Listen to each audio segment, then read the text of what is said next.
अस्सलाम वालेकुम वरहमतुल्लाहि वबरकातुहू। औज़ु बिल्लाहि मिनश शैतानिर रजीम। बिस्मिल्लाहिर रहमानिर रहीम। रब्बि शरह ली सदरी व यस्सिर ली अमरी वहलुल उक़्दतम मिन लिसानी यफ़क़हू क़ौली। माह रमज़ान से भरपूर इस्तिफ़ादा के लिए प्रोग्राम चंद पॉइंट्स के साथ बनाना चाहिए, जिसमें सबसे पहले सच्ची तौबा को मद्देनज़र रखा जाए। सच्ची तौबा के लिए अज़्म सादिक और साबका गुनाहों और कोताहियों पर नदामत का एहसास हमारे दिल में पैदा हो, क्योंकि माह रमज़ान एक मुसलमान के लिए मौत से पहले तौबा करने का बड़ा ही सुनहरी मौका होता है।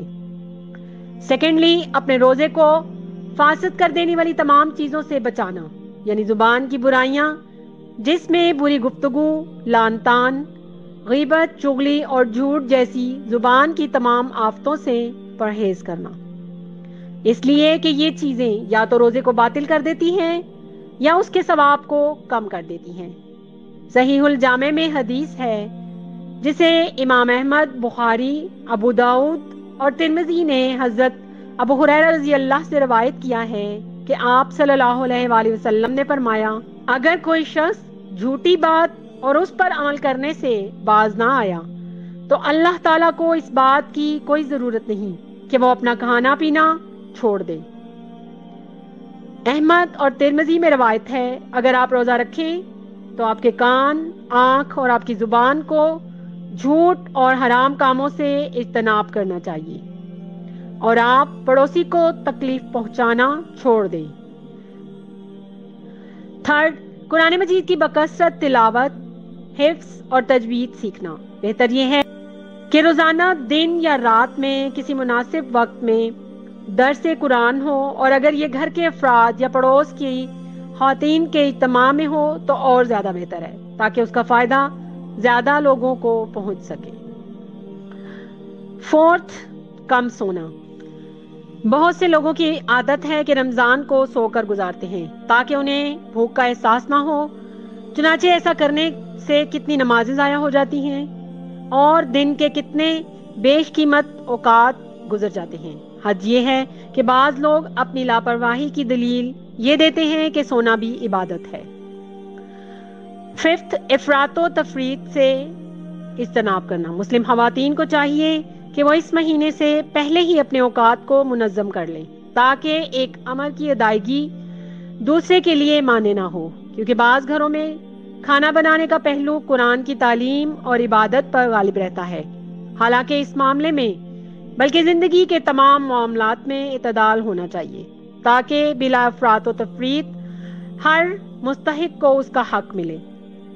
गर्ज आराम करने, सोने, घरेलू कामकाज और इल्म हासिल करने, कुरान पढ़ने और अहलो अयाल के साथ वक्त की तकसीम मुनासिब अंदाज में की जाए, ताकि ज़िंदगी के कीमती औकात से भरपूर फ़ायदा उठा सके और हमारे काम अल्लाह ताला की अताअत में शुमार हों। और अल्हम्दुलिल्लाह इस महीने में इबादत गुजारों के अमाल का बदला ज़्यादा कर दिया जाता है।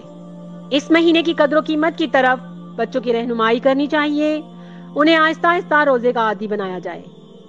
नमाजों को हमेशा उनके अव्वल वक्त पर अदा किया जाए। ख़वातीन और तरावी, अगर ख़वातीन के लिए या उनसे किसी फितने का खौफ ना हो तो उनके लिए तरावी पढ़ने मस्जिद जाना जायज़ है। बुखारी और मुस्लिम से रवायत है, आप सल्लल्लाहु अलैहि वसल्लम का इरशाद है, अगर तुम में से किसी की बीवी उससे मस्जिद जाने की इजाज़त तलब करे तो वो उसे मत रोके। लिहाजा मस्जिद के कुछ आदाब हैं जिनको मद्देनज़र रखना चाहिए, यानी मुकम्मल पर्दे के साथ, खुशबू ना लगाई जाए और अपनी आवाज़ को बुलंद न किया जाए और अपनी ज़ेबो-ज़ीनत की चीज़ें ज़ाहिर ना होने दी जाए। औरतों को चाहिए कि मस्जिद में पिछली सफ़ों में रहें और सलाम फेरने के बाद मस्जिद से फ़ौरन निकल जाएं। बुखारी में हज़रत उम्मे सलमा से रवायत है कि नबी करीम सल्लल्लाहु अलैहि वसल्लम जब सलाम फेरते तो औरतें खड़ी हो जाती, आप सल्लल्लाहु अलैहि वसल्लम अपनी जगह पर बैठे रहते। हज़रत उम्मे सलमा फरमाती हैं, अल्लाह बेहतर जानता है, लेकिन हमारा ख्याल ये है कि आप सल्लल्लाहु अलैहि वसल्लम थोड़ी देर इसलिए बैठे रहते थे कि मर्दों के इत्तलात से पहले औरतें वापस चली जाए। अल्लाह ताला हमें इस कीमती ज़िंदगी को नेक अमाल में गुजारने की तौफीक नसीब फरमाए। बिलखुसूस रजब और शबान को हमारे लिए रहमत का जरिया बना दें اور خیر و عافیت سے رمضان المبارک تک پہنچا دے، اور ہماری طرف آنے والے ہر شر کو خیر میں بدل دے۔ آمین ثم آمین یا رب العالمین۔